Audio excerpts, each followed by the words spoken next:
Hi guys, welcome back to my channel. My name is Imani and you are watching Along the Pages.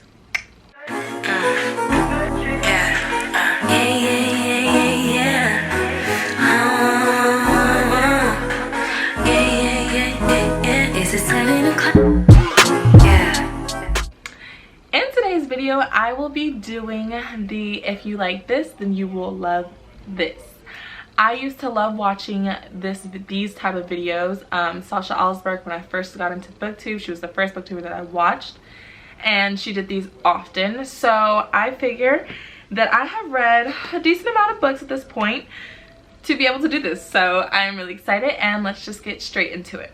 Mind you, the title of this is if you like this, then you'll love this, but I'm just gonna say if you like, then you'll like, or you'll love, you'll love. So for this, it's going to be Harry Potter, right? This is the first book. If you don't know what this book is about, then you've been living literally under a rock. But quickly, I'll just say that it involves magic, wizards, and Wizarding World school.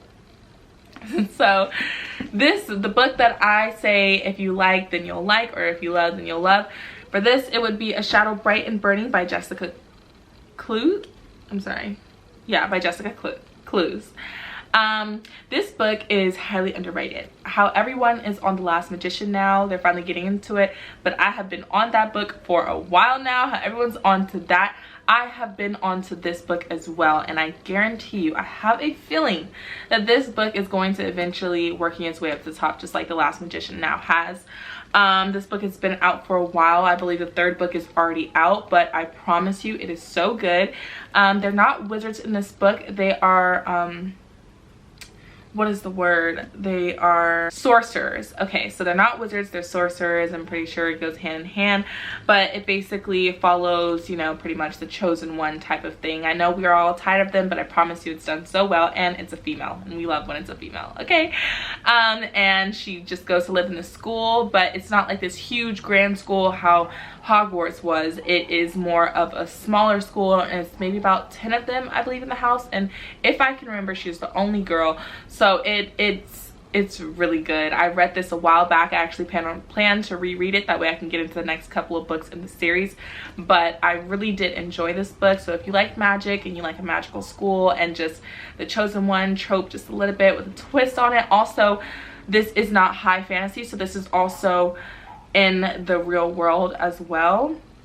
I forgot the actual term for that, but it's magic in the real world, and so these go hand in hand. I think that if you like this, then you'll love this. If you love this, you'll like this. If you like this, then you'll like this.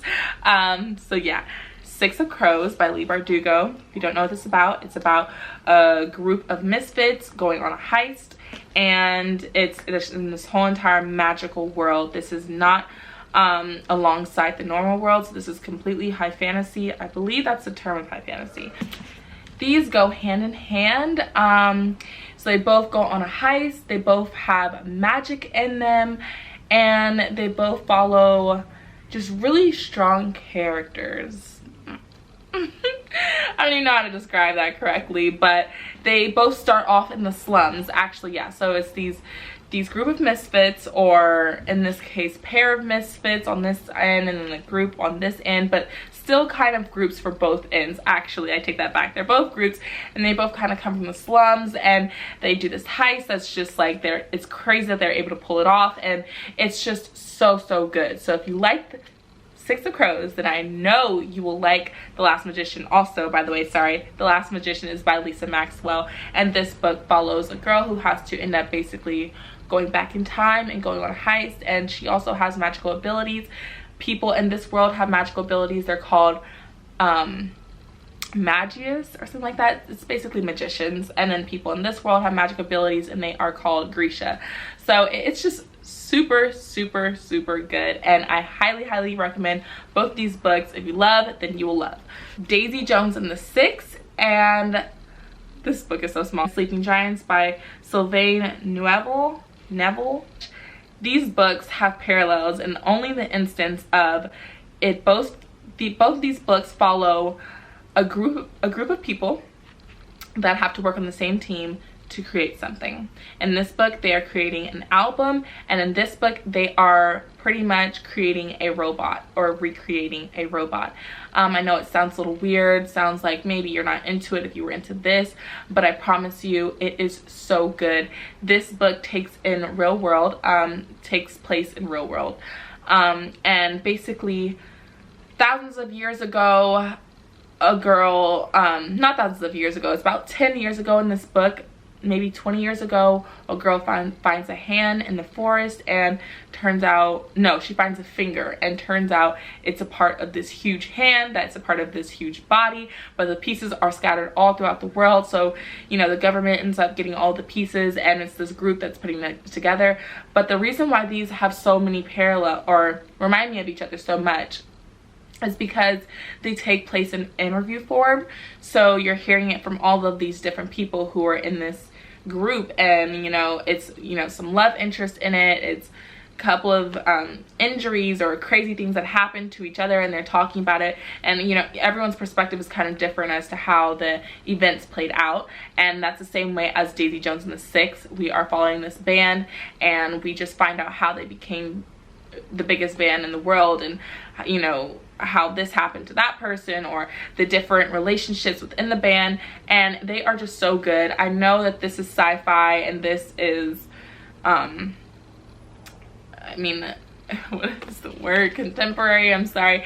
I know that they are different, they are, but when it comes to basically the basic bone structures of these books, they are very similar. And I do believe that if you can have an open mind enough to read Daisy Jones and the Six, then you will be able to enjoy this book, and vice versa. So if you like, then you'll like. If you love, then you'll love.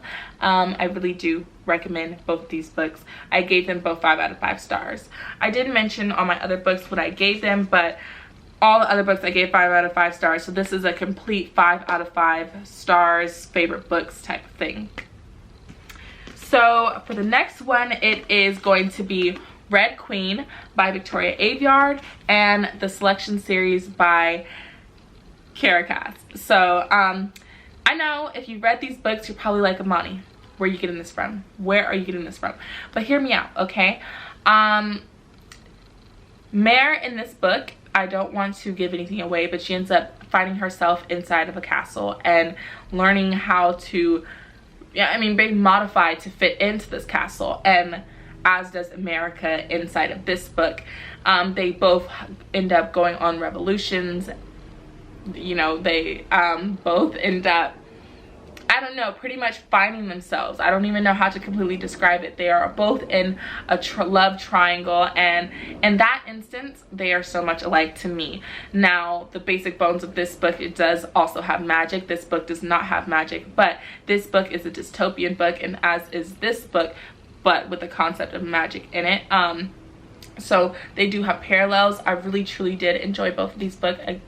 I gave them a 10 out of 10.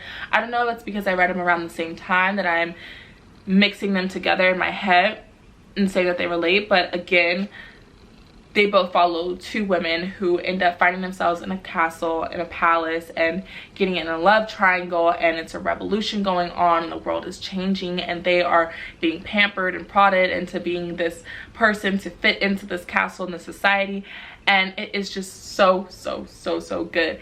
The Selection Series really, both of these books really do follow that old school trope that we're all so used to right now, like Divergent and The Hunger Games, but in such a good way. If you haven't read these, I truly do recommend. So yeah, if you like, then you like. If you love, then you'll love. And so finally, the last one, my favorite one that I will recommend to you guys is, if you love City of Girls by Elizabeth Gilbert, then this book will definitely be for you. And that is The 7 Husbands of Evelyn Hugo. I'm sure that's the opposite way around. Everyone has read Seven Husbands of Evelyn Hugo, and so you're probably looking for something else that's going to feed you that mood that you're in after Seven Husbands of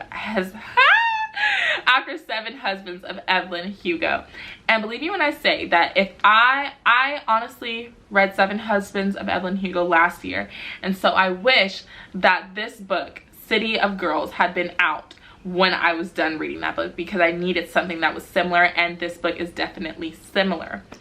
I will say that City of Girls definitely gets a 4 out of 5 stars for me, and Evelyn of Hugo, The Seven Husbands of Evelyn Hugo, gets a 5, just because you will never ever be able to top The Seven Husbands of Evelyn Hugo. It definitely had the same vibes, where the story stayed on a continuous straight fast line of just plot driven, good quote type of story. It just had you intrigued the entire time. With Seven Husbands of Evelyn Hugo, that is where City of Girls lacked a bit.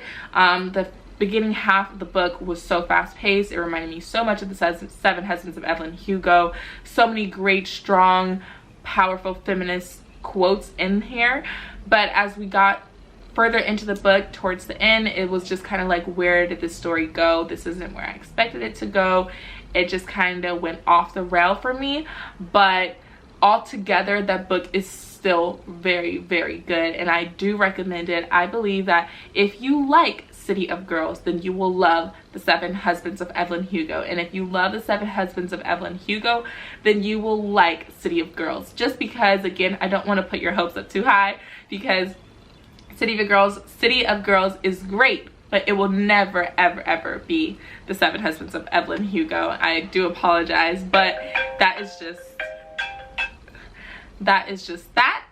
But these two, again, they're really great books. I really highly recommend both of them, and I truly do believe that if you are in this mood of just this classic Hollywood type of thing, that you will really enjoy them. The differences is that City of Girls was taking place in New York City, and she is not an actress. She's more of like a seamstress type of person. And Seven Husbands of Evelyn Hugo took place in Hollywood, and they truly do go on two different, completely different lines. But when it comes into growing, you know, starting the book from a certain age and growing into your own as a woman and being powerful and knowing your goods and what you got and how to use them, they definitely do have the same type of similarities. So yes, that's it. Thank you guys so much for watching. This video is one that I've been wanting to make forever. I'm sorry, I'm sick right now, you guys. I actually just picked these books right now off of my shelf, and I just knew that these were the perfect books. If you like, then you like. If you love, then you love. And I hope this will give you guys, like, I hope that if you're reading one of these books, you'll be like, oh, I'm still in the mood, and you'll end up picking up the other one and be satisfied. Thank you guys for watching. I love you guys so much, and I will see you in the next one.